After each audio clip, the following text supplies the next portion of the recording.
Any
Welcome back to one of my favorite sports podcasts, Frizz and the Grizz, with your host Trudeau and my guy, Frizzy Frizz.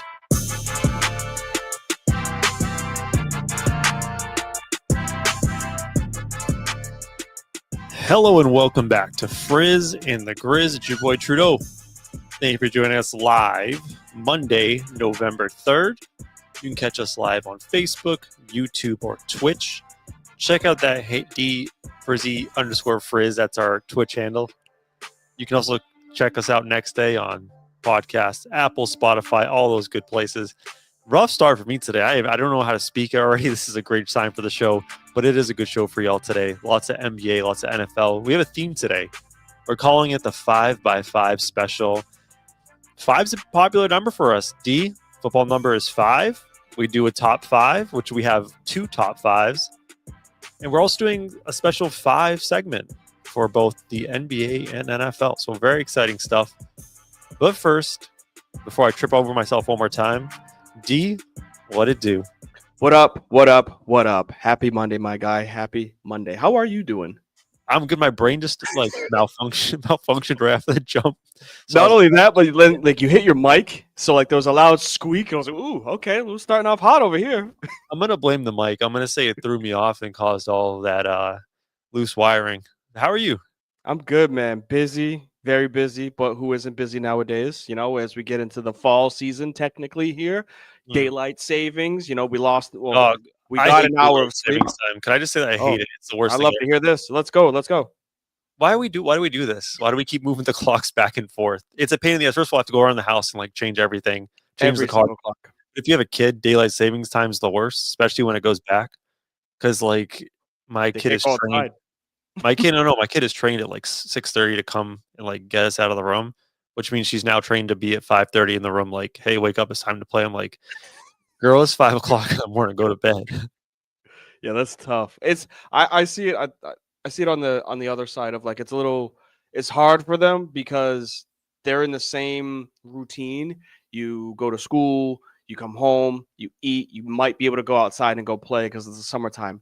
But we do the exact same routine, and now it's too dark to go outside to play. And it's like trying to explain to them, hey, look, it's still the same time, it's just darker out. So that was the first time they experienced that today. Well, not the first time that they remember, because they're 5 and 3. They don't remember last year, but they're going to remember it now. Be like, what do you mean we can't go outside? It's like, it was pitch black out, unfortunately. Yo, can I tell you something? Yeah, what's up? Look at this. Look what came in the mail today. Is that a championship ring? My fantasy league sends out championship rings to the winner. That's dope, though. Isn't that nice? That's dope. Yeah. I'd put that in the trophy case. I'd show you guys mine, but it's way over there. Look at this collection now I got. This is why you take our fantasy advice on this show. Because I'm like Tom Brady with this bitch right now. Collecting them. Close to Bill Russell, baby. I love it. That's why you guys need to listen in on our football podcast at the beginning of the season. It's been going well, man. How's your fantasy teams going? Brutal right now because I think I'm in 4, and I'm in first or second place in 3 out of 4 of them, but I'm absolutely torched with injuries this year. This is the worst injury year that I've ever experienced in fantasy. Like every league, somebody is gone for like a higher draft pick is gone for like the vast majority of the year. Well, maybe that will tie into our NFL talk for this week because there's been a lot of injuries. Before we jump off to actually talk sports, I did want to say one thing. Yeah. I plugged it last week. I'm going to plug it the next couple weeks. Is that obviously with things going on in the government, SNAP benefits have been kind of put on for low for now. So I just implore listeners or anyone watching us live or maybe a clip of this tomorrow, whatever, donate to your local food bank. Help out a family in need. $5 goes a long way, $10. I actually found out this week that if you're going to help a food bank, it's actually more beneficial. Like, I know people think, oh yeah, I'll bring some tuna or a box of cereal. It's actually more beneficial if you donate money because they can buy things in bulk and feed more people. So just a shout out, with tough times, especially with Thanksgiving coming around the corner, do something good for your community. Donate to your local food bank, food pantry, whatever. Always a good thing. I like to hear that. Great way to start the show off. Now it's you. Now it's not me fumbling the words. Now it's you. Now we're in trouble. Let's get going.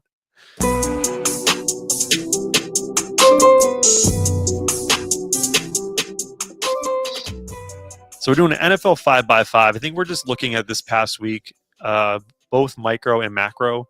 We have 5 things that we took away from this week. I will kick us off first, D. And maybe if you want to do your banners like when I'm talking, or like we'll just alternate, that's fine. But my first thing is this, and I was thinking about this the other day. Ooh. Is Travis Hunter the most disappointing high draft pick in recent history, like in recent memory? And I say this because, right, he was this awesome talent, won the Heisman in Colorado. He's going to play both ways, both sides of the ball. And we both criticized this from the get-go. It's been super disappointing because he's been really bad on both sides. Well, he's been mid at best on both sides of the ball up until last week, or 2 weeks ago, the London game when he had a big breakout on offense. But then he gets hurt. He's done for I don't know how long, and it wasn't even in game. Travis Hunter gets hurt in practice, something with his knee. He's on IR now, so I don't know what the timeline is. I can't think of a more hyped up, anticipated prospect that we were all excited to see flourish in one way or the other turn out so disappointing, like in recent memory. Can you think of like a comparison, like a comp of someone that you feel was disappointing?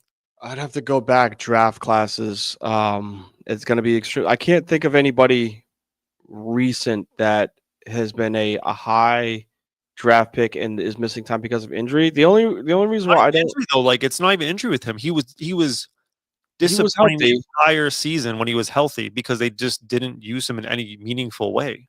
But I'm not ready to put that on the player yet because there was flashes, and the last game before he got hurt when they played him primarily on offense, I think he had like 11 targets and like 80 yards and a touchdown. Like he went off. And then we were like, that's all you have to do is Trevor Lawrence, find a way to get. I know you got Brian Thomas Jr. too. So like I'm not saying like you have to, I can't even just say Jamar Chase it, but like I'm not saying you have to overfeed him, but he got the ball and he made plays and he looked like a number 2 overall draft pick. And then he got hurt. So like I don't think Liam Cohen knows how to use him properly because I said this at the beginning of the season. Either make him a primary defender or make him a primary offensive player. You can't have both because he's missing snaps on offense when he's on defense. He's missing snaps on defense when he's on offense. Yeah, like they played that game all season. It was again disappointing. I'm using the word disappointing. Yeah. And it finally showed some sign of life in London, and now I think it might be over for him for the season, and it sucks. Like I'm bummed out because I was expecting greatness and I was excited for his rookie year, and it just sucks to see like this is what his first year is going to be. I feel you on that one. So yeah, I don't want to say in most recent history, but I guess if you're going to go back to like the last 5 drafts, sure, I'll give you that. Yeah, and I'm gonna remove like the quarterbacks from the conversation. Like you could throw out like a Jamarcus Russell, like that's like a huge bust. Way back you go Jamarcus Russell.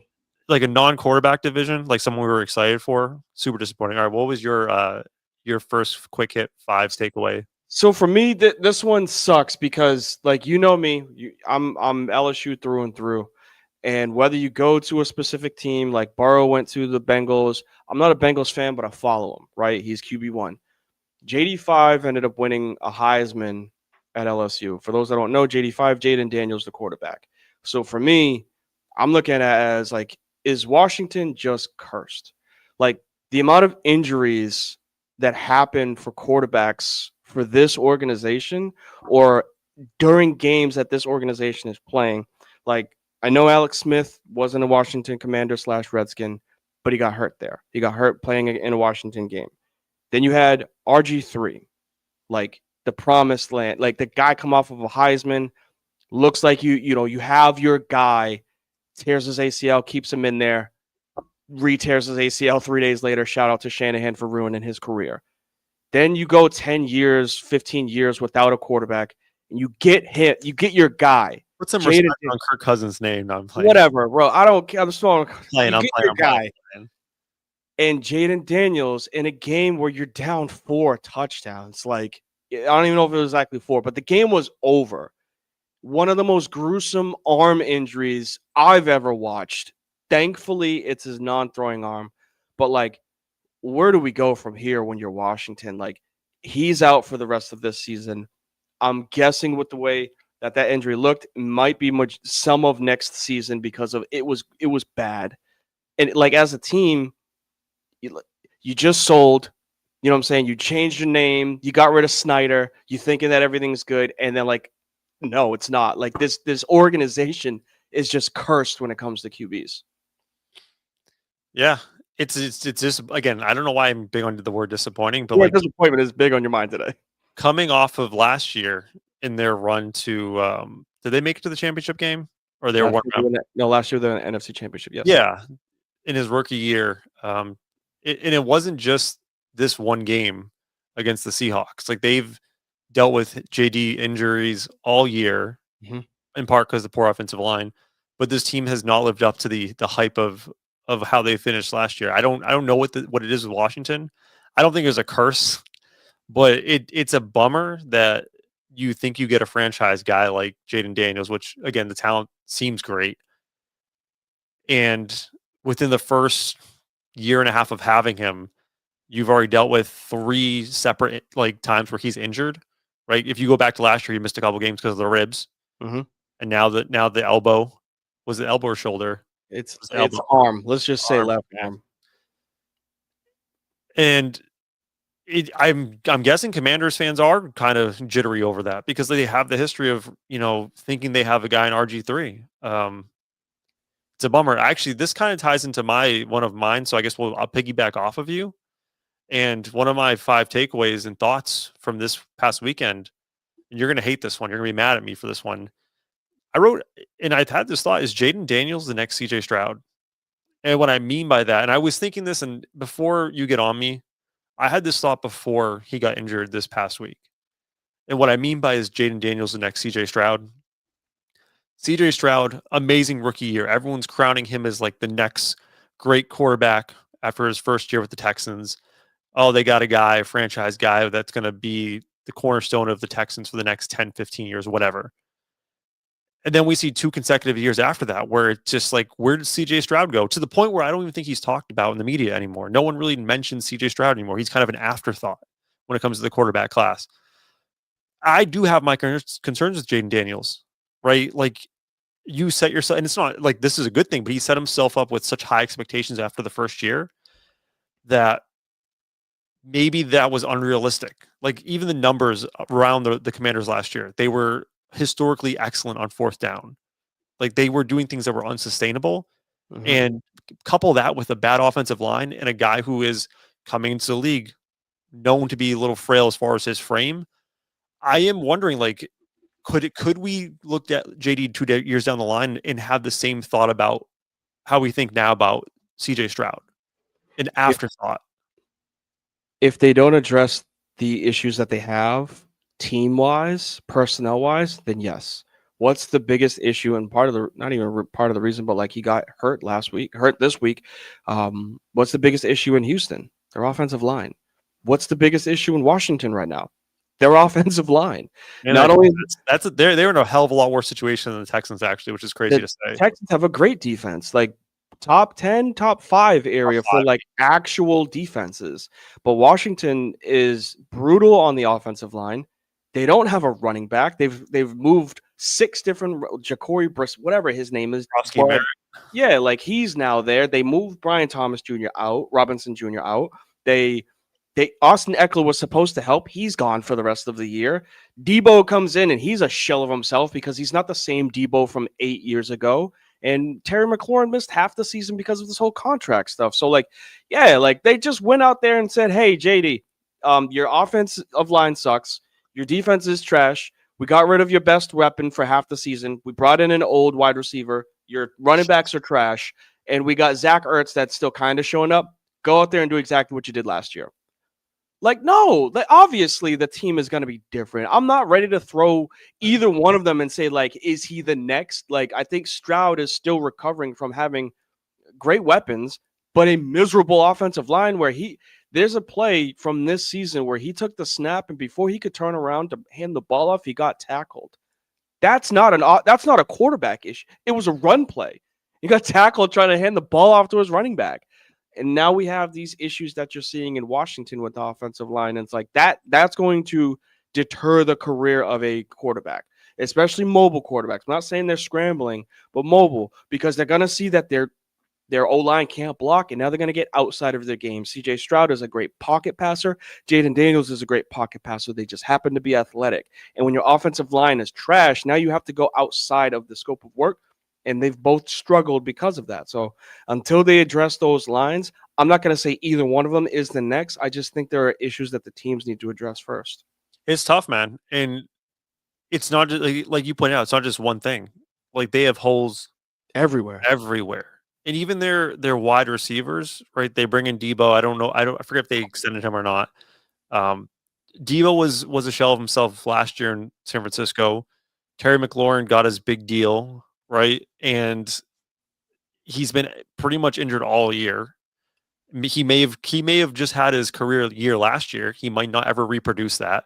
He also missed OTAs. He missed training camp. He missed everything in regards to getting timing down or getting timing back to what they had. This Commander situation is really bad. The only silver lining, I just wanted to check to see what their cap situation was. They are third as far as cap space is concerned. It looks like, according to Spotrac, they have about 27 million in cap space. So like, there is the opportunity of they'll probably finish with a pretty high draft pick this year. Can they spend some money? They get drafted an offensive lineman, top of the draft. Can they spend some money on defense and shore some things up? Like they have the ability to make things a little better if there's good front office work this offseason. But right now, as a whole, this team's really, really in a bad spot. And that's why I'm just concerned with like Daniels. Like I know that we both see the talent, it's there, and we thought the same thing with Stroud. But I worry that Daniels will become the next Stroud. Okay. 5x5, baby. Let's stick to the script as much as we can. Want to get the next one? Yeah. I don't know what the time limit was for that, but I know that we got 4 more each to go, or 3 more each to go. Well, I got 2 done. Yeah, I'll be quick with my other ones. Cool. I got one, and here's the hot one for the clippy clips. I don't care what anybody says. The Packers and Jordan Love just stink. This is now the second terrible loss and terrible performance that I've seen from a team that was supposed to be a Super Bowl contender. Now I'm in North Carolina, all right? I ain't tell you exactly where I'm at, but I'm in North Carolina, and they don't support the Panthers. They don't. They love them as much as they possibly can, but they're watching something else on Sundays. I watched this game, and I watched Jordan Love throw one of the dumbest passes I have ever seen a quarterback throw. I watched a team that's supposed to have 17 threat wide receivers, a running back that is a top 5 running back, an offensive and a defensive line that just brought in Micah Parsons, put up 13 points at home to the Panthers. Bryce Young was cooking them. Like, what was the running back? Rico Dowdle put up 700 rushing yards on him. Like, you can't be this team with Super Bowl aspirations. And Jordan Love is not young anymore. Like he is a veteran quarterback to scramble 20 yards left and throw the ball 70 yards opposite field to a guy that he dropped it because it's the Panthers, but he caught it like it was a punt. Like, who the hell are you throwing to? Like, I said it earlier when people were like, "Crown the Packers is the best team." I was like, whoa, no. And I'm still there, if not even more. Like, this team stinks. They're supposed to be the best team in the league, and they're not. Like, they'll be lucky if they win one playoff game this year. I'm kind of with you. I don't think they stink. But if you do look back at their recent performance, let's get rid of the first 2 weeks when we thought they were an absolute juggernaut when they beat the Lions and the Commanders. They don't have any quality wins after that. No. Like, not a single win that you're like, oh yeah, that team's awesome. They tied the Cowboys, lost to the Browns, beat the Bengals, beat the Cardinals. Great. Congratulations. Steelers. I don't believe in the Steelers, and they lose to the Panthers. Like, since week 2, that impressive win in week 2, they have been mid at best. And I think this is a team that's going to finish the year with a good record, like 11 wins or something like that. And they just reek of fraud. Yes. Fraudulent. And I can't put my finger on exactly why, but they play with their food a lot, and they kept themselves in bad situations because of it. It doesn't help that, like, I don't understand the aura around Jordan Love of people saying or like thinking like, oh, he's young, he's gonna make some mistakes. It's like, this brother's in like year 6. Like he's not young anymore. I don't care how long he sat behind Aaron Rodgers. Your time to peak is now.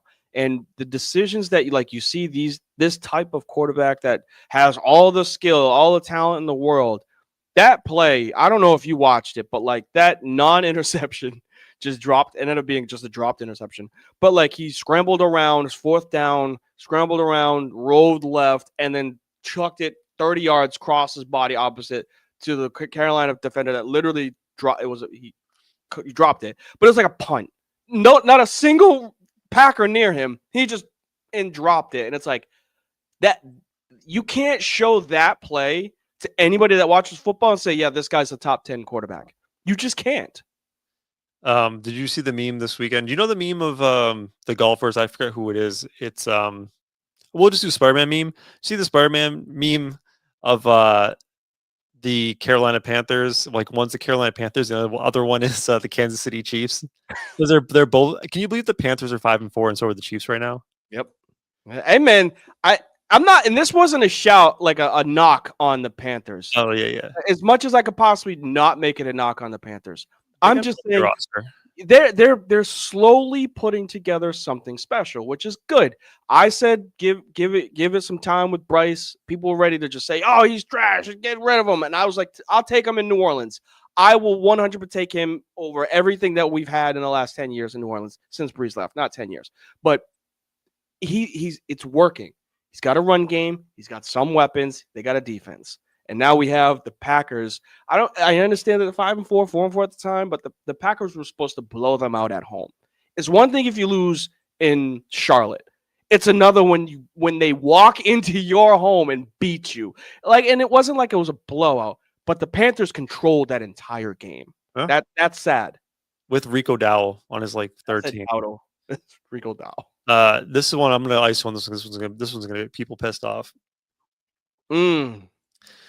D, if I told you the quarterback for the Cincinnati Bengals put up 470 passing yards, 4 touchdowns, 2 interceptions, you would say, hell yeah, Joe Burrow, great game. That's Joe Flacco.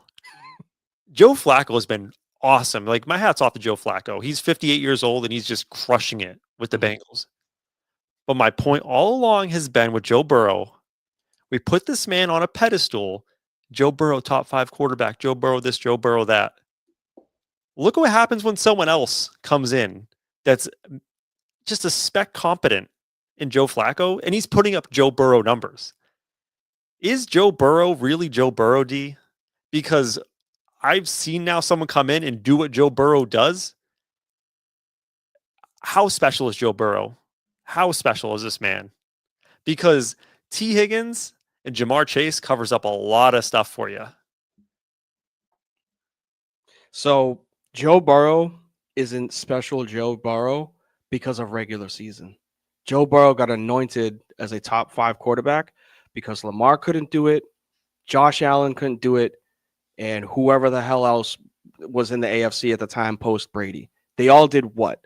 They lost to 15. And what did Joe Burrow do? Walk into Kansas City and say, "I don't care who you are, taking you down." And he did, as nobody else has been able to while putting up these stats. So I'm not saying that the regular season doesn't matter. I'm saying that Joe Burrow has put up these numbers.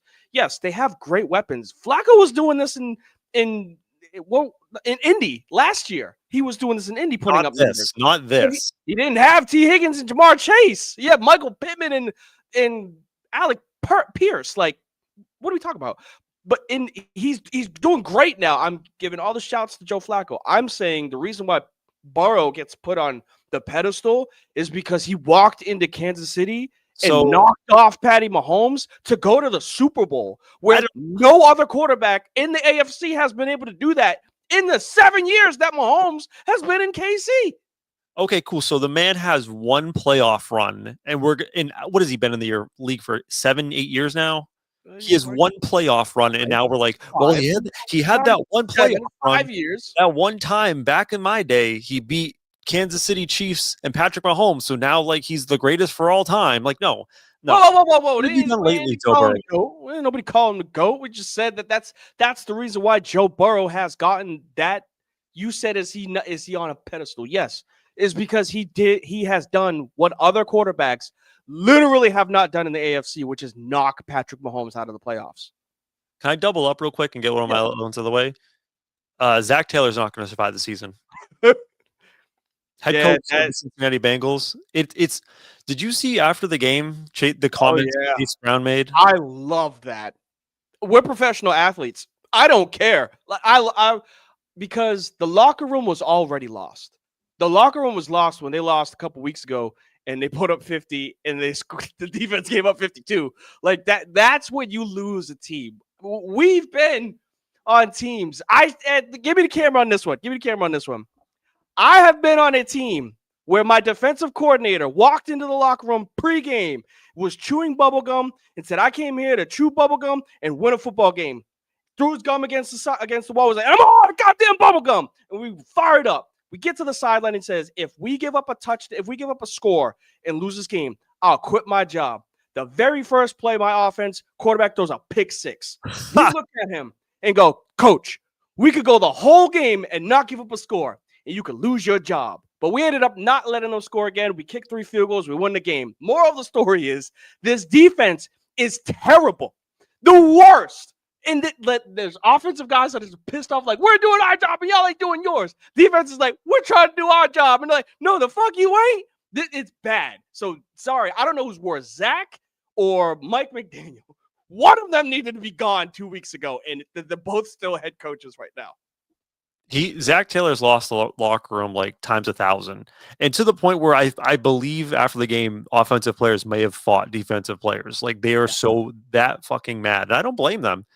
And I saw another clip of Jamar Chase like walking off the field with his helmet, like full pad still, just saying one fucking stop, just one stop, just one fucking, like, so irate because that offense is doing great things. This might be the worst defense of all time. Zach Taylor has had so much time to fix the situation. He has to go. Front office has to go. Ownership has to go. Get their cheap ass over there. It's just it's not on my top 5 for worst organizations. I should have considered it. Whoa! But like the Bengals top to bottom is a mess. Zach Taylor has to go. I don't think he should survive the season. Yeah. By the way, really quick, you know the that old clip or whatever of like the people bumping into each other and it plays music like. You know what I'm talking about? Yeah. That is like the Bengals defense trying to tackle Colston Loveland to lose the game. He was smashing into the falling over on defense, just a mess. All right, what do you got for me, buddy? So I got one that's actually it's a positive one. It's a pick me up for this one. I'm not gonna sing, but take me back to 2012 to 2015 in the NFL, because there was a time where, beginning of this season, we were like, oh, let's bet overs. Let's bet who's going to win games. Let's bet unders. Who's going to lose games. Who's not going to make the playoffs. Back in 2012, we had Andrew Luck on the Colts. We had Peyton Manning on the Broncos. We had Tom Brady on the Patriots. And we had Ben Roethlisberger in Pittsburgh. And then we were like, this is great football. And then we fast forward 10 years later, and we're like, oh, yeah. Drake May and the Patriots, the number 1 seed in the AFC. Pittsburgh Steelers with Aaron Rodgers, the number 1 seed in the AFC North. We got Bo Nix leading the AFC West and the Denver Broncos, and Daniel freaking Jones leading the Indianapolis Colts with the 7-2 record. What the hell is going on in the NFL? Like, it's a fun time that, like, we did all of this pre-season, like, betting and like overs and unders. And we're like, oh, no, the Colts are going to be trash. They got Danny Jones. The Patriots may not win 5 games. The Broncos, we don't really believe in Bo Nix and the coach. I'm sorry. I'm all hyped up. Your coach, man, Sean Payton. He's not my coach anymore, dude. He's already talked trash about New Orleans, and we had absolutely no faith in Aaron Rodgers playing for the Pittsburgh Steelers. So I think it's absolutely hilarious that we just hit the rewind button, and all of these teams that it was supposed to be their time. I'm talking about the Ravens. I'm talking about the Bills. I'm talking about the Texans from 2 years ago, and if you even want to throw in the Chargers and the Chiefs, I understand the Chiefs different, right? I'm not saying that they're out of it. But the teams that were supposed to take a stronghold on this conference have not. And they allowed the 2012 to 2015 repeat of the Broncos, the Patriots, the Colts, and the Steelers. It's like it's a script that these 4 teams are supposed to be good. like at least one era, and it sucks to hear it or say it because like I know you New England fans of like, oh, Super Bowl baby. Good. Be happy. You're 7-2. Same thing with the Colts and the Broncos. Like, it's just crazy to look at these records right now. Yeah, man. Like every team that we thought would win the division is not in top right now. No. It is like, here's the thing. You think about the Bills, the Ravens, the Chiefs. Maybe omitting someone, but like they've had such a stranglehold on the top of their divisions for 4 years now. Like there is a point in time where like due to like contracts, you're paying guys, you have guys leaving, guys retiring, guys getting older, teams fall off. Like I think that the Bills, Chiefs, and who was the last team I mentioned? The Ravens have fallen off.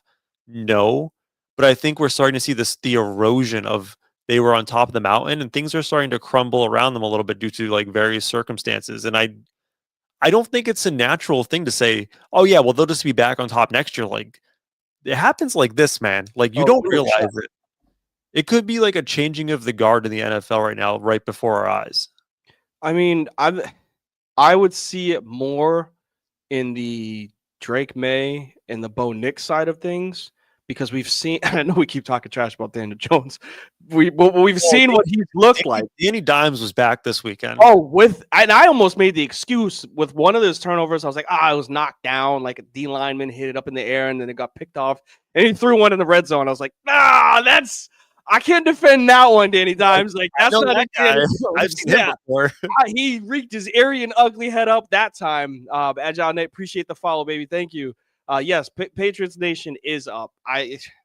Coming from a New Englander that hates to say he's from New England, like it's just crazy that the flip has happened. But yes, those three teams, the Bills, the Ravens, the Chiefs, not saying that like their run is over. It's just crazy that like over time, like clockwork, the four pillars of like the early 2000s and mid 2000s are now back at the top of the AFC. And it's just strange. Can I say something a little hot takey? I don't know if it's very hot takey. Yeah. I feel like if the Patriots do win this division and then they beat the Bills out for it, that might be the worst thing to happen to them. Because they're not going to win the Super Bowl this year, the Patriots. They're going to probably struggle against an actual good team in the first round of the playoffs. If they get past the first round, good luck in the second round. Not this year. If they win the division, though, they play the first place schedule next year, which means next year is going to be. Yes, you're right. It's going to be fucking brutal for the Patriots because they are playing all cupcakes this year. If they have to play, if they have to play all the winners next year, like good luck making the playoffs, Patriots. And that's the year where they like really should be able to take a leap and be great. I forgot about that because we were talking about that with the Ravens this year, with the Ravens start to their season because they were the 1 seed last year. Their beginning of this season was absolutely brutal, let alone the Lamar Jackson injury. So yeah, like I'm not saying pump the brakes on like them not winning, but they look good. The Patriots look good. Try to make an excuse with them having a soft schedule, but it's like you play your games. You play what's in front of you, and they're beating the teams that they're playing. All right, this is my last one. I'll be quick about it. Yeah. They did it. New record for the longest field ever made. Yep. That way we can double up on this. Cam Little baby set the NFL record for the longest kick at 68 yards. We knew it would happen. Didn't he hit a 70-yarder? Yeah. Yeah. So like it's wild to think that 68 will probably get beat. And again, soon, whether it's him or Brandon Aubrey out in Dallas, right? Like the kickers are so good now. It's incredible. And it almost makes you think like, all right, this is where I want to go with this. We have kickers capable of hitting 65 plus now, like multiple kickers that can do that.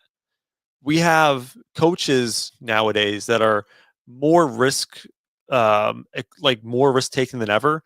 Like 4th and 1, 4th and 2, like numbers say go for it. Let's just go for it. Like if you're on the 50-yard line, screw it. We're going for it. We have minimized the utility of punting so much now in this day and age because like you're only really punting at this point if you're on your own 20. Your own 20. I even saw Vrabel like a couple weekends ago go for it on 4th and 1 from his own 20. It's like the punting game is being so minimized by the idea of like these insane kickers and also like coaches being more risk like tolerant. It's crazy, but shout out to Cam Little. That was awesome, man. Well, I love this, and I had that on here. I said kickers are back because of Brandon Aubrey and what he has been able to do. Cam Little setting the record. Like I thought this was kicking from the other side of the logo. Like optic wise, it just looks insane. Like you being on the 50, that's one thing, right? But like when the logo finishes and you're on the opposite side of the logo, kicking it that way, that's I'm like, all right, bro. This just looks like video game s. You got the sliders all the way up. But I think the rule change with the kick returns is partially the reason why this happens. Starts at 35. You start at touchback is an automatic start to 35 for those that aren't aware of it. So like if you kick the ball into the end zone, it doesn't land in the target zone or the landing zone, and the returner doesn't bring it back. The NFL team, different than college, they start at the 35-yard line, which means if you have Brandon Aubrey or Cam Little on your team, you need 2 first downs and you are in scoring range. That's it. You say 3. Literally all you need is 20 yards, though. If you're at the 45, if you're at the opposite 45, you add 10 for the end zone and 7 for the goddamn the kicker. You have literally the chance to kick a 65-yard field goal. So shouts to them. You know me, I hate kickers. I don't care what anybody says. I think that they are the most unathletic people on the football field. But I'm starting to like at least go and look, man, that's good stuff.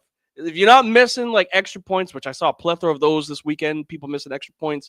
So the dude with the extra pump, who was that? Was that Rico Dowdle? That was hilarious. 2 pumps. He was the ref. He goes 2. I did 2 pumps because he did that. His kicker missed the extra point, which made me go, dude, you can't miss extra points. So I still hate him because of that, but I respect the 68-yard field goal because that's insane. All right, so that was one of yours, the kickers. You had one more, or was that? I don't feel as good about this one because we kind of touched on it. It was 1 minute. What do you got? Just give me a shot for 1 minute of what was your last one. It was which is worse, the Bengals coaching staff or the Dolphins coaching staff because of what they have going on in house. And we kind of already addressed that. The answer is yes. Yeah, exactly. It's not a who would you rather. I just say no. Like I don't want to be in the NFL. I don't want to be a coach for either one of those teams if that's the case. Would you rather have Bill Belichick or those coaching staffs? Oh my goodness. I think I would just not be a coach in the NFL. So my franchise. I'm out. All right, good NFL talk. We have dueling top 5s this week. I'm excited. I have no idea what your top 5 is. Is it going to be a good one? It's a great one. All right, let me hit your music and you can hit me with it. Welcome to a segment. Oh, no, that's my 5. My bad. What am I doing? I'll go second. Prepare yourselves for the greatest and most unique segment in podcast history. Let's rank some stuff with D. It's time for Frizz's 5. Woo! Back at it like we stole something. No, is that what they say? Oh, one of those phrases. But here we are. Frizz's 5. You know what is what inspired me? Is I watched a sport that I typically don't watch, right? I stayed up late Saturday night and I was like, you know what?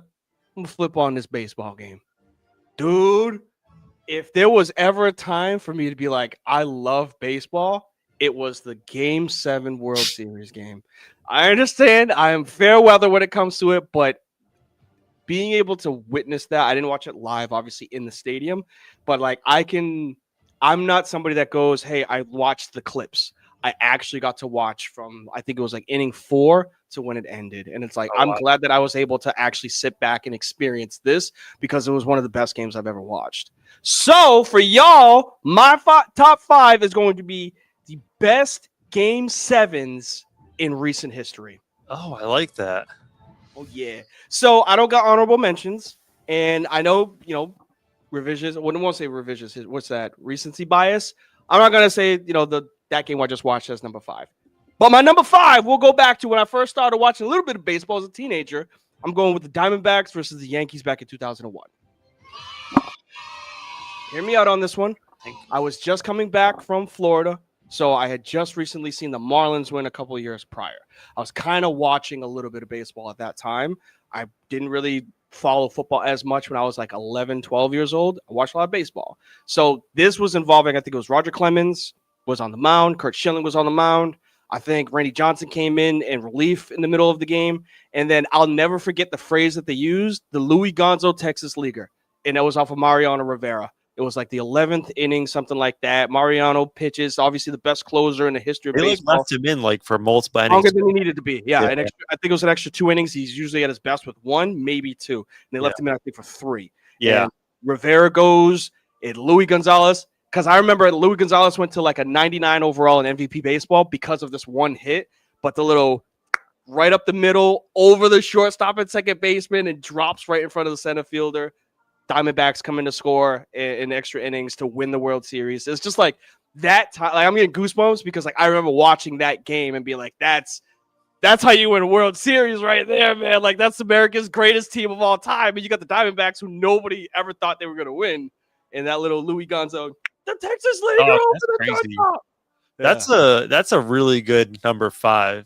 And I love the storyline of David versus Goliath of like the big money. I feel like you could have had an argument the other way for this past World Series if the Blue Jays had won it. They? Yeah, it definitely would have been that. It would have been up there for it. But again, this is my top 5, NHL top 5. Number 4. I said that I had 2 sports for this, so you can kind of see where I'm going with it. Sticking with baseball on this one because I watched this. They started from the beginning of the season to when it happened, and I'm going back to 2016 when the Cubs broke the curse. I'm going with. So being able to watch that game, I'm pretty sure it was on like Fox at the time, and back and forth with Aroldis Chapman was the pitcher in relief, and Ben Zobrist was up at the plate in the 11th inning, and again knocks it back center field, double off of the wall, and the Cubs take the lead.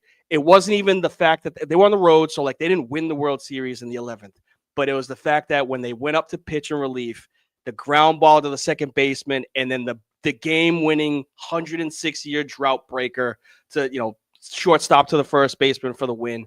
Like the throwing of the gloves up, like that moment was like, damn.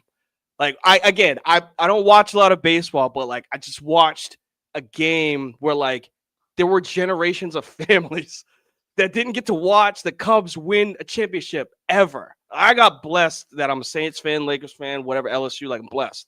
But there were people that literally went their lifetime loving a team and never getting to see them win. So like that one in 2016, that was actually pretty dope to watch.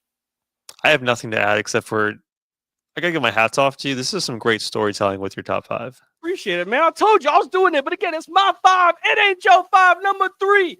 Call it recency bias. I don't give a damn.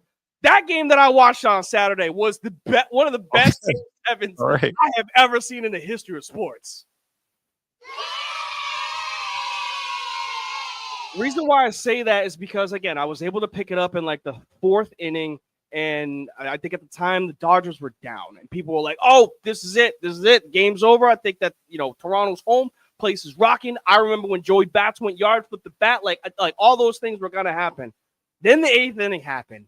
Max Muncy, bam, gone. Like, oh shit! All right, there's only one. It's only one. Next inning, bam, a pinch hit for the 9-hitter. Like, not only is that just incredible to think of, but like, game is on the line. You haven't played a lick of baseball. I think his last home run was like 6 months ago. I think it was September, but it was a very long time ago. This brother gets up, just sees the pitch, cranks it out, that ties the game. It's insane. And then we have obviously the home run in the 11th that takes the lead, but it was the call, and the call was, they say it in sport, they say it in all sports, in order to be the champs, you got to beat the champs. And the fact that the Dodgers were down 2 runs, come back in an exciting fashion, like chicks dig the long ball, 3 home runs to win the World Series, man. Defense was incredible. I know that Vladimir Guerrero Jr. made an incredible diving catch on the first baseline that like kept the game going when LA had people on. There was the play at the plate, at home plate where the dude slid. He probably should have ran through the base. Not a baseballer player, so I don't know. But there was a play where, line drive up the middle, second baseman throws it to home plate, and the dude slid. And everybody's like, you got to run through the plate. But like it was bang, bang. And it's just like that would have ended it. That would have that would have won the World Series. Yeah. So it was crazy. And then I think the double play from game 6 set everything up. Like, hey, man, whatever you do, just don't ground into a double play. Bang, grounds into a double play, setting the standard for like how game 7s is supposed to be. So Again, recency bias. I don't give a damn. It's my list. Number 3 So, of all time for me that's was a good one. definitely that game on Saturday. Just to add to that, base running in baseball is very similar to special teams in football, where you don't really notice it until something goes very wrong. Mm-hmm. And it's just a very small part of the game, but it can have a huge impact. And Facts. literally the most basic thing that you learn in baseball is how to run the bases properly, and that costs them The World and Series. the country of Canada the chance to win the World Series. Hate to see it, but we not done, baby. I was all baseball, but we understand that game 7s in basketball, they just different, right? They just different. So for number 2, I'm going all the way back to 2016. Yes, 82-3 don't mean, or 82-9 don't mean a thing without that ring, whatever they say. I'm going with the Cavs versus the Warriors. We all remember it. The greatest team in the history of basketball with the Golden State Warriors winning 73-9. I think that was their record. They broke the record for regular season wins. They swept through the Western Conference playoffs. They're up 3-1 against LeBron and the Cavs. LeBron and Kyrie have an incredible game 4. Game 5. They put up 40 each. Draymond gets suspended for game 5. They blitz them in game 6. All of a sudden, it's 3-3 going in. And then we remember the shot, the back and forth between Curry, LeBron, Clay, Kyrie, everybody. And then we remember the ISO, the give me the ball, ISO right hash. All of a sudden, the step back on Curry, Kyrie, bang, 3. Don't forget about the LeBron block, obviously, the chase down block on Iguodala. Oh, block by James. Like, that call is incredible. But the shot was just, it's not even a bailout. It was just like, that was Kyrie's moment. That was the best, literally the best highlight of his career, is hitting the game-winning 3, down 3-1, coming back and winning a championship for Cleveland. So, like, that game, just like, I remember, these are games that were like 86 to like 89. Yeah. I'm not talking like 110 to 120. Like they were hard-fought games because it was game 7 of the NBA Finals. So it was just crazy. I remember being at a music festival during those finals, and when I arrived, I think it was 3-2.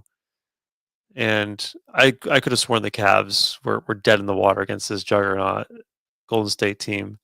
And I just remember, I have a vivid picture in my mind of the end of the night on Sunday, and people are just running by in Cavs jerseys, freaking out because they had just heard the news that the Cavs won the NBA Finals, and I was just floored that they pulled it off. I unfortunately did not get to see the game live, but like, the clip of that block, the chase down. When I think of the chase down block, when I think of that finals and that win by LeBron to keep them alive, and obviously then the Kyrie gets that 3 to actually put it away. But great series, Doug.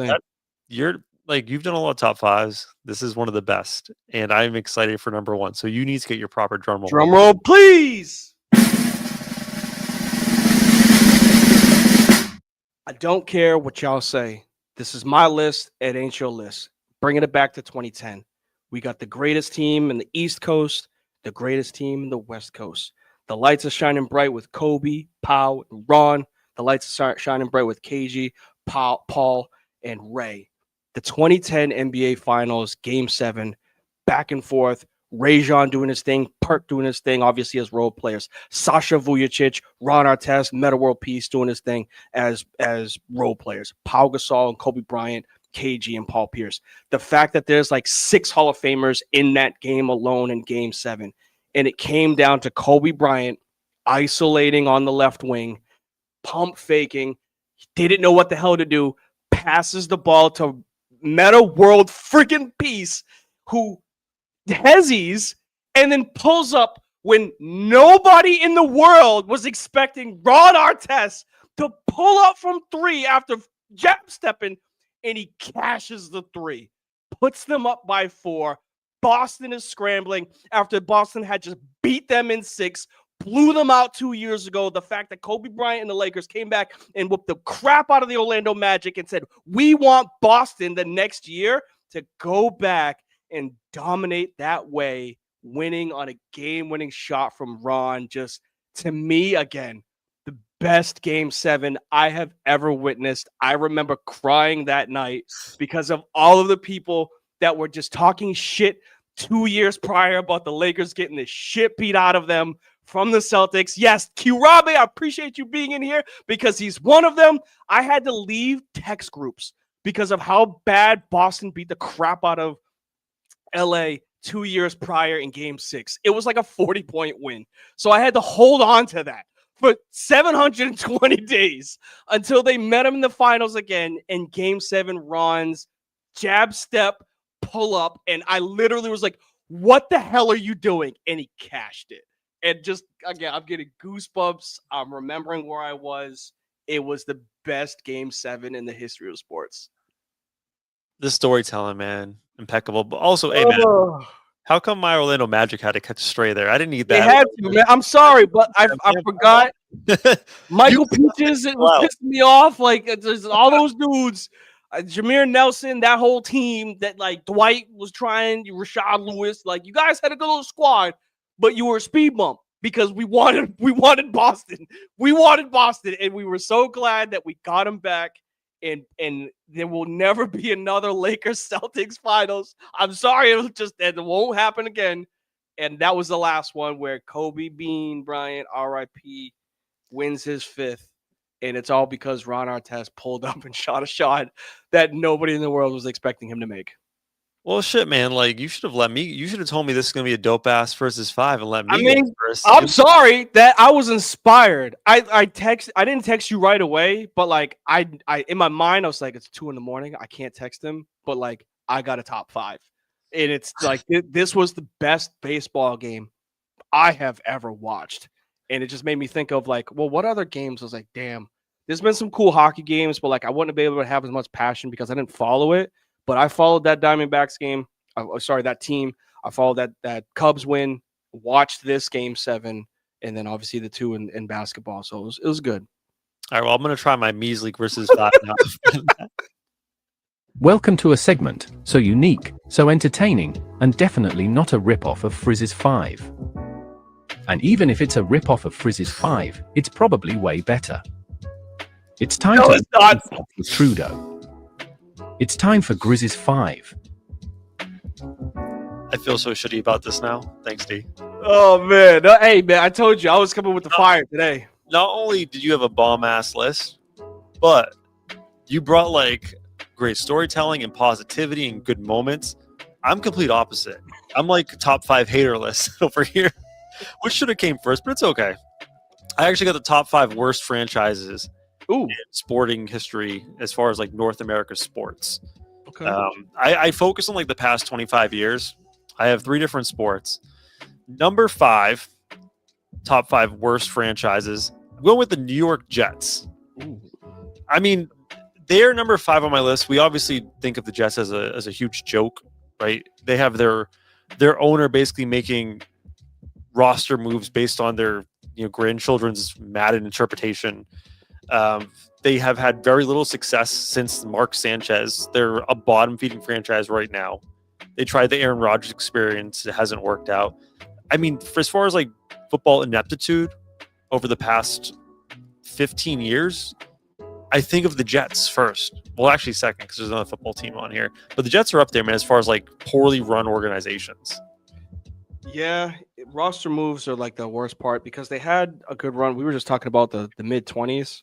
They had a good run, right? The Mo Lewis days when they knocked out Bledsoe. They were decent back then.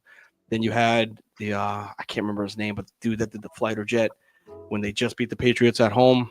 Mm-hmm. Remember what I'm talking about? Bart Scott. Bart Scott. Yep. So like they've had teams, but as a whole, they've been absolutely. And I'm sorry to say this because I'm pretty sure Matt Quincy's a Jets fan.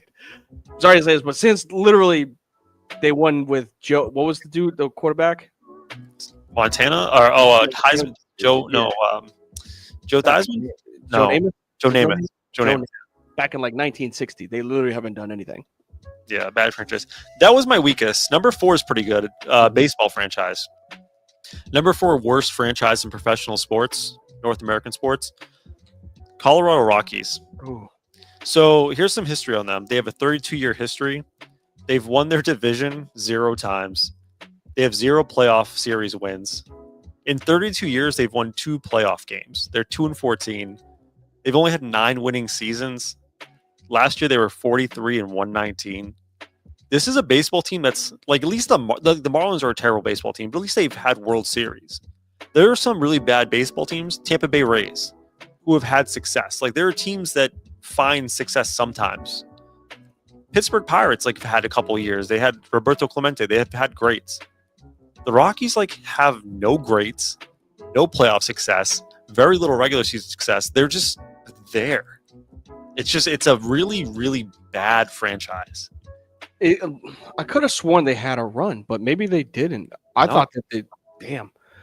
Maybe I'm just thinking like video game wise. Like, you gotta love those, white and pinstripe purple jerseys. Todd Helton might have been their best player of all time, but like, they may have had good bats, but like, they've never had success ever. Like, well, this you is just the one. 30 years, no division.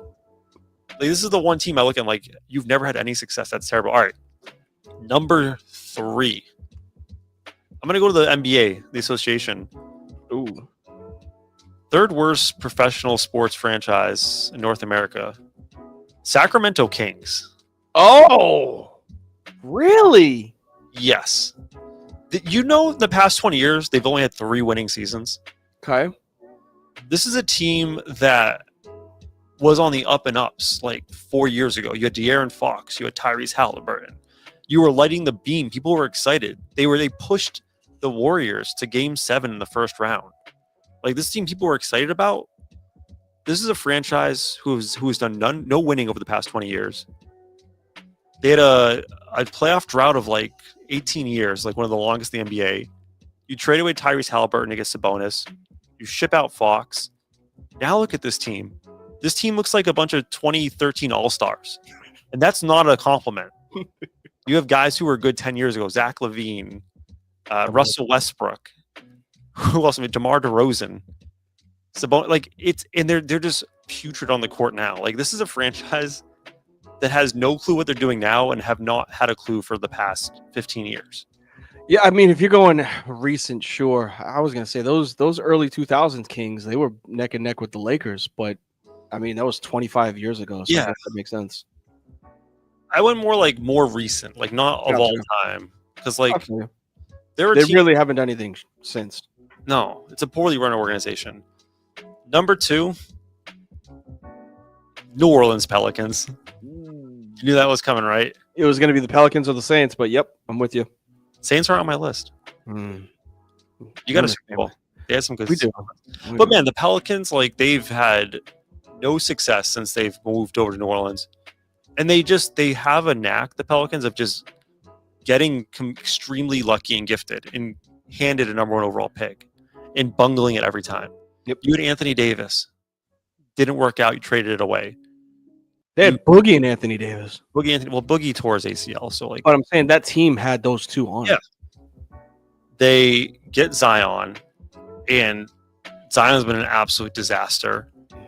They have had no success in the court, and then they just fall on their face. They've gotten super lucky with like the draft. And then this year, they'd make the most boneheaded moves to trade away 2 potential top 5 picks to get Derek Queen and Jeremiah Fears. This is a team that doesn't own their first round pick this year, and they are 0-6 right now. They're the worst team in the league. Yep. This franchise, and they're like, no shade in New Orleans. It's a fun place to be, I'm sure. The fans don't give a shit about the Pelicans. No one gives a shit about the Pelicans. They are 2 seasons away from getting their ass moved out of New Orleans and relocated to Las Vegas or Seattle. I was gonna say they're on their way to Seattle. It's just a bad franchise, man. I'm in agreement with that one. The others, I was like, this one I can agree with. Yes. All right, number 1 worst franchise in North American sports. I think you know where I'm going with this one, D. It's a pretty obvious one.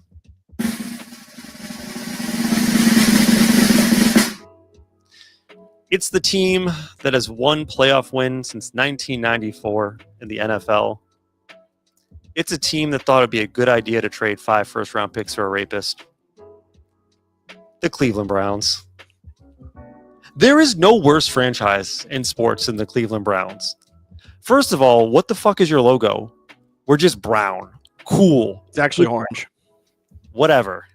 So it's an orange logo, and you're called the Browns. Excellent. Great marketing. You traded away your entire franchise for a guy who we knew had question marks, and is he still there? He's on the sideline. That's about Okay. as much as he could be on right now. They've had no luck drafting quarterbacks or anyone in the past several years. They got Myles Garrett. Good for you. Oh, they had Baker Mayfield. Then said they didn't want him, and he's pretty good. This franchise, man, the Cleveland Browns, absolute dumpster fire of all sports. Like this is where careers go to die. You're not wrong. Unfortunately, we're seeing it right now with Myles Garrett. I mean, the whole way that they're handling, you know how I feel about Shador, the way that they're handling the quarterback room right now. It's puppets. We're an NFL team that makes a lot of money. Y'all are just going to be puppeteers as we just try to make our money, because that's all we're really here for. They're not there to win games. They're not there to put out a great product.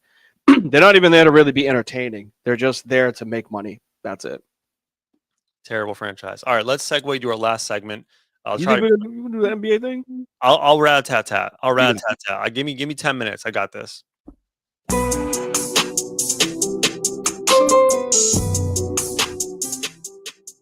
Because do you know I love the NBA and your goddamn football? I want to give you a shine, of course. Your love for football just engulfs this show.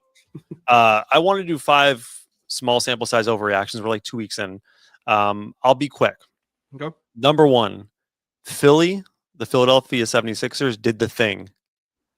They didn't even want to do the thing. They didn't mean to do the thing. What are you pointing at, D? My guy, but go ahead. The Golden State Warriors lucked out in a way when not luck. It was draft. Everyone got hurt, but they got the second overall pick, and they said 2 timelines. It's gonna work. Didn't work. 76ers did not want 2 timelines, and it actually kind of just happened to them. Like, they have 2 timelines, and it actually works. They don't need Embiid right now. They don't need Paul George. They have Maxey, they have Edgecombe, and then Jared McCain's coming back. Like, the 76ers have lucked themselves in to like having their cake and eating it too, because if Embiid and Paul George doesn't work out, you have your young nucleus.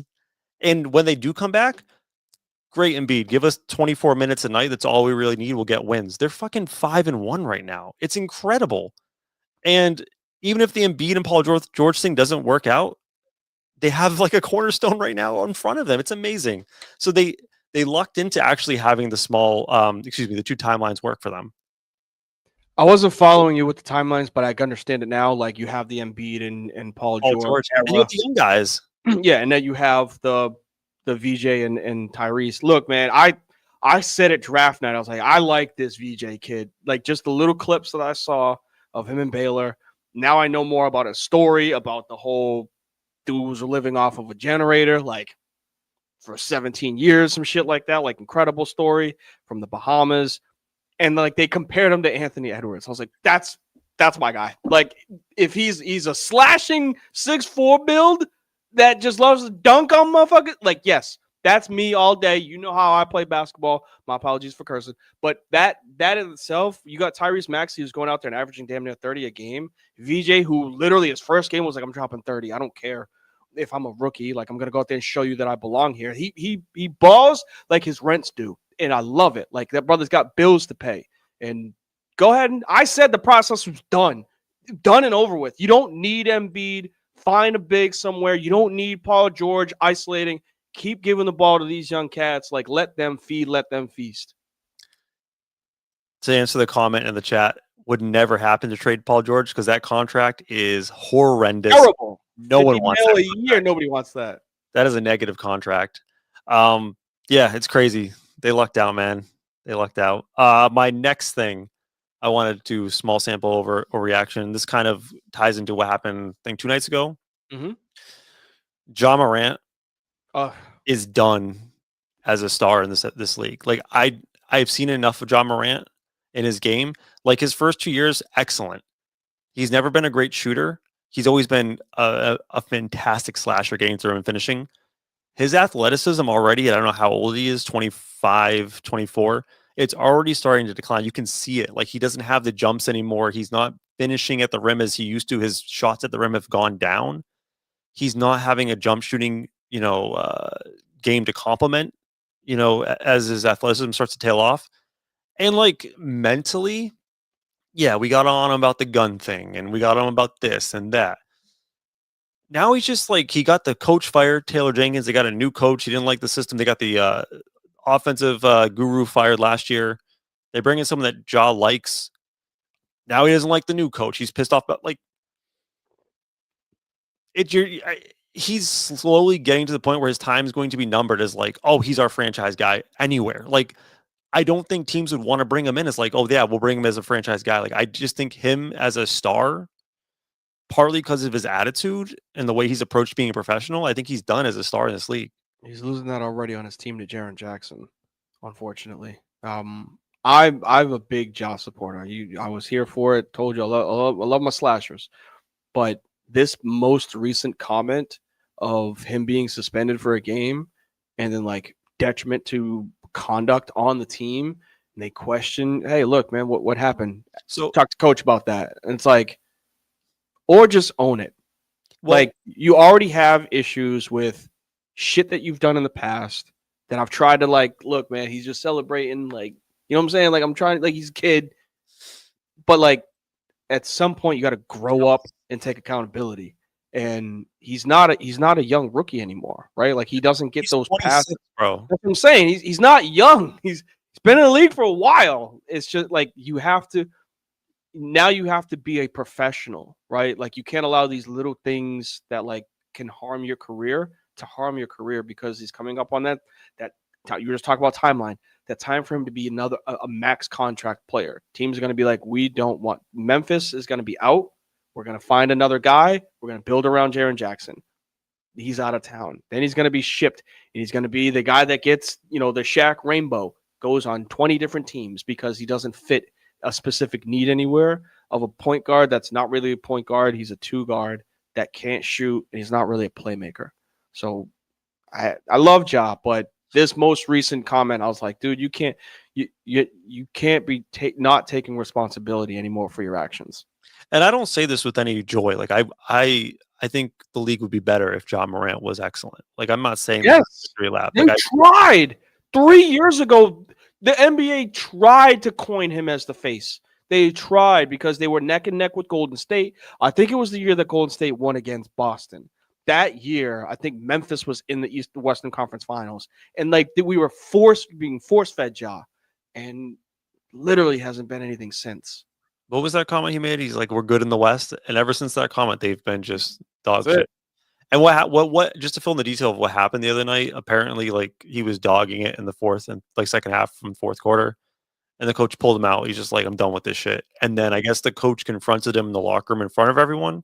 Because he's like, you're supposed to be the leader. Like, you can't be dogging it. Like, you need to say the role. And I guess Ja, like, snapped back at him, whatever. And there's like, dude, chill. So over this. I'm saying you don't have the same leash as you do when you're a 17-year-old number 2 overall pick. It's not the same. Man. I was thinking today about that draft class. Like, that 1-2 has to be the most disappointing 1-2. Him and Zion, for very similar reasons, like just not mentally being focused, have really just derailed. All right, number 3. I don't think Nico Harrison is going to last the season. The GM of the Dallas Mavericks. Really? Why? Because they're playing Cooper at point guard? Why? This motherfucker, excuse my damn. Hold on. Trudeau dropping F-bombs. That don't happen. Clip that. Nico Harrison made the most asinine trade in NBA history, gifting you in the Lakers Luka Doncic for Anthony Davis, who has played probably like 5 games combined for the Mavericks at this point. Chill out. Last year he was not injured. Questionable. Like that, he's already on thin ice for that one. But then he lucks out, gets Cooper Flag, and his smart basketball IQ mind says, you know what would be great for a rookie at 18 years old? To play point guard. And you're putting 1,000 things on his plate, and you don't have any contingency plan. They didn't put any point guards on the roster except for D'Angelo Russell, who, like, is a Lakers fan. Not a point guard. He don't want to play point guard. He's like, let me chuck some threes. Like this the Luka trade was one thing. That was horrendous. But then to follow that up by just constructing the worst possible roster I can imagine as far as like fit. The fans in Dallas hate this man for what he's done. He cannot survive this season. Like if this keeps going the way it is, I don't think he survives the season. He's out by the end of the year. I mean, is it too early for that though? They're 2-4. They don't have Kyrie. You got to understand when Kyrie comes back, they'll have a better roster around them. Is Lively still playing or is he still hurt? He's hurt right now. Okay. So those are two big names that helped with their playoff run. But the last 2 years, not just last year, the last 2 years. Lively's been there this year, but he's hurt like currently. Again, this is the overreaction 1 weekend, 2 weeks in. So I'll agree with you with it being we'll figure it out, but they're 2-4. You know what? Can I say something just like to tie NBA, NFL? Yeah. I think it's a very similar train of thought, and fans don't think about this a lot, and maybe sometimes it eludes GMs as well. It's like, yeah, if you're the Bengals, it's really cool to have T. Higgins. It's really cool to have Jamar Chase. But that offensive line thing is kind of important. In the NBA, it's like, oh, it's really cool like to have this really big lineup for the Mavs and have everyone 6'8" or above. You're going to be so good on defense. But it's kind of really important to have someone to handle the ball and create offensive sets, like and run those. Yeah, I don't think Cooper Flagg was playing point guard at Duke. He's never. Welcome to the NBA. Last two. Overreaction. Oklahoma City's going to win the title this year. End of story. Damn. You're just ready to coin it. 7-0. And two things that's been different this year. Number one, they've already dealt with a shit ton of injuries. No J-Dubs at all to start the season. He's going to be missing a couple more weeks. They've missed Chet for the past 3 games. They are so deep that they are still just pulling guys. Just like, oh yeah, you're the 12th guy off the bench. Come and drop 20 tonight. They are so deep. And what really makes me excited for this team is unlike last year where they just coasted, teams are trying to come for their neck and giving them their all every night. Doesn't matter. And OKC is being tested early, and they are ready for that test every night. This team is good. It is deep, and it's not even at its apex yet. They're 7-0. They're the only undefeated team still. So you're all of the analytics. I'm usually not. Their 7-0 record comes with the second best point differential, which I would only say the reason why Houston has a higher point differential is blowouts. Yes, that's all. Oklahoma City is still flooding everybody that they play. And they have we talked about the division winner schedule that you get in the NFL.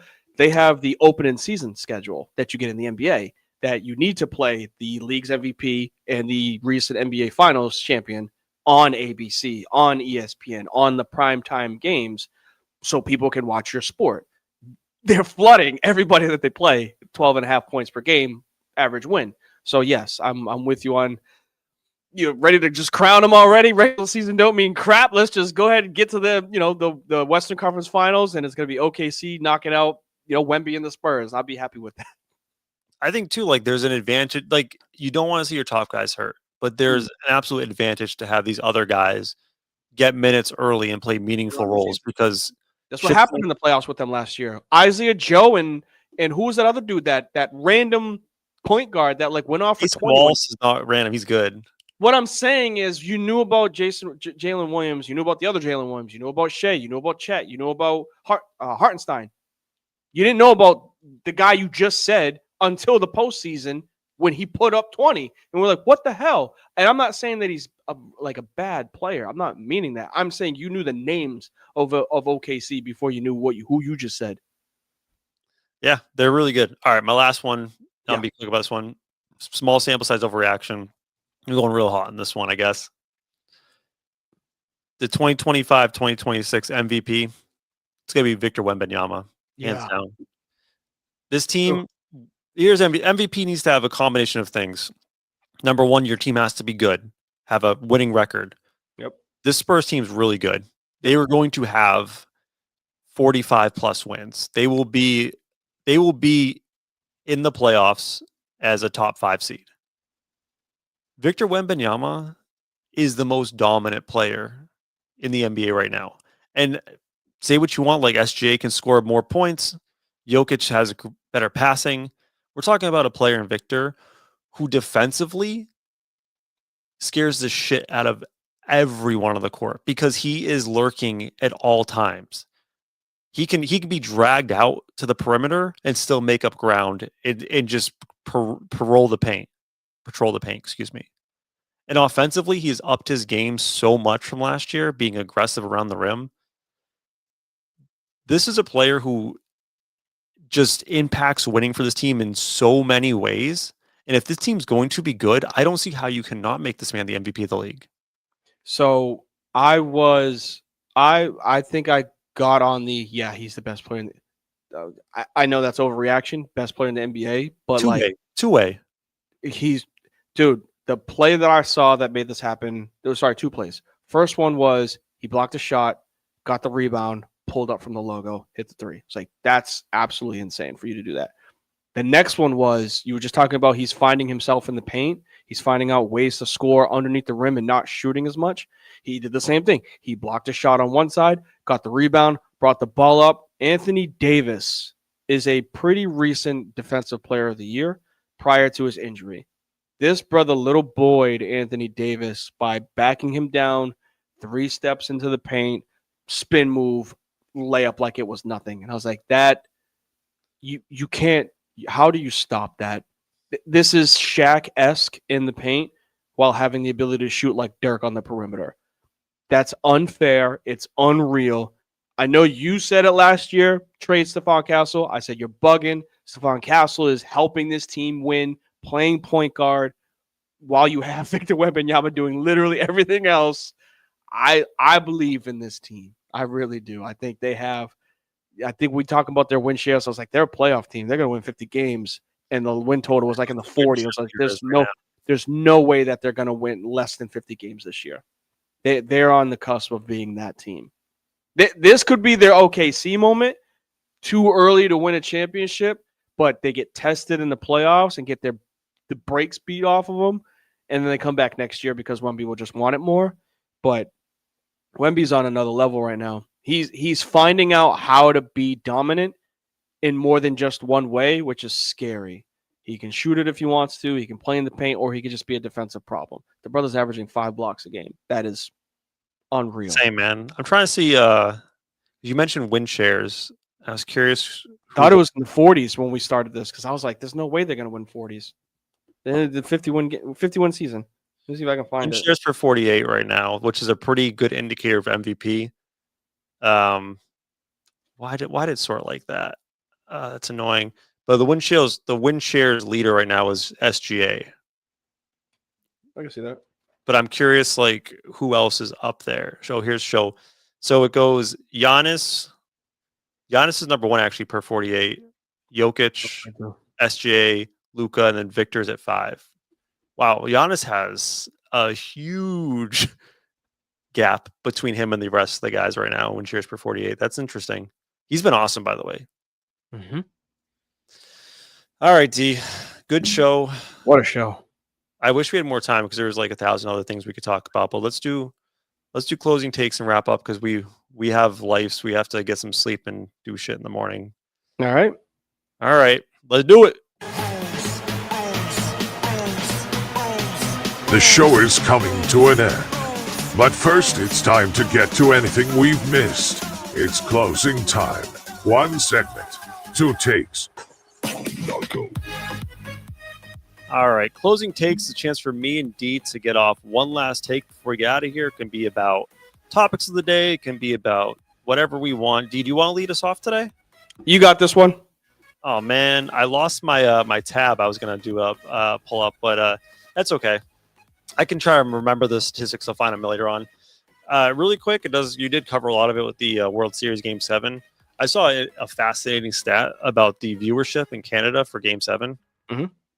I think the number was like 15.3 million people watched Game 7 in Canada, which accounted for 48% of their entire population watched Game 7. So almost half of the country in Canada at some point watched Game 7 of the World Series to support the Toronto Blue Jays. And that was kind of crazy. That's like half the country. That's like the Super Bowl for us. Yeah. That's awesome, though. Yeah. That's all I have. I mean, you covered the game so well earlier. I don't need to go into more detail on that. Okay, I thought it was gonna be a little bit more. Let me see if I can get a stat real quick. If not, then I could just go without the stats. I already know who I'm giving the shouts to. I just want to see if I could pull up something else to help him out. So my big shouts, or at least not even shout, just like a cool moment, is for he's heading into his senior year. Not sure if you've heard of him, but Hanzo Emmanuel, the college basketball player who has one arm, D1 player. He plays for Austin P, and he dominated in high school with one arm. Just he's literally playing offense, defense, primary ball handler, scoring. I don't have his actual numbers. Go look at it. It's cool the fact that there was talks if he had two arms, he would be like an NBA prospect. That's how good he is. But the fact that this dude is playing as a one-arm amputee college D1 player for Austin P, I'm not saying that they're going to make like the tournament or anything like that, but it's just awesome that he's played 4 years. It went quick. I didn't realize that he was a senior because like I remember watching clips and highlights of him in high school, and then when he went college, and it's like, damn, fast forward 4 years later already he's a senior. So big shouts to him, man. I hope he does well with whatever it is that he's trying to accomplish in his life. Definitely go take a look at it on online because he's good. He's pretty damn good. And if the brother had both of his arms, who knows, the skies would have been the limit for him in regards to like potentially being an NBA player. That's gonna be so hard to defend with one arm. No, you don't think so? I'm not sure if you're trolling or what.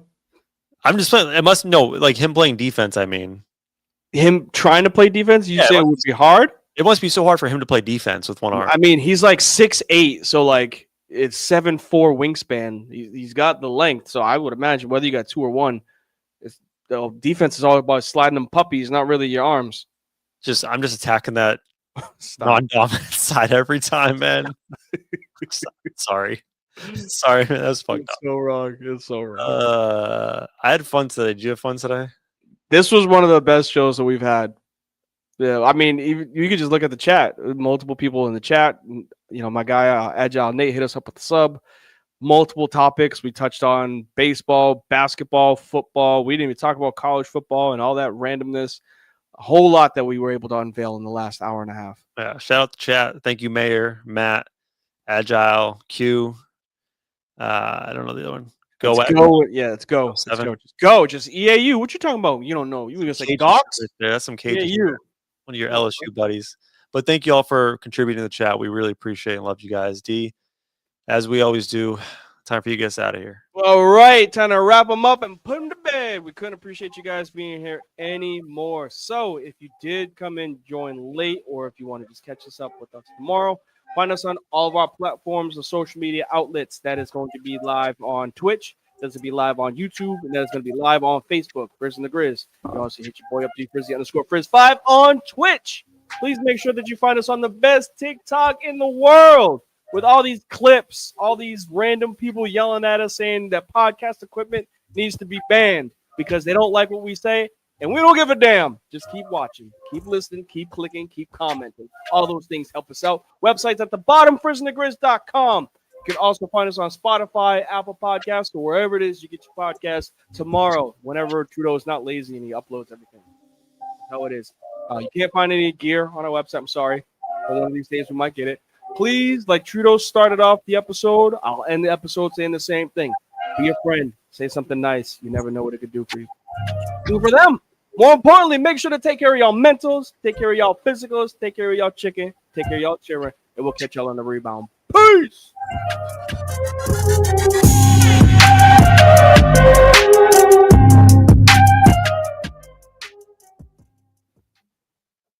Where are we at in society today? Come after me. I'm a man. I'm 40. I'm not a kid.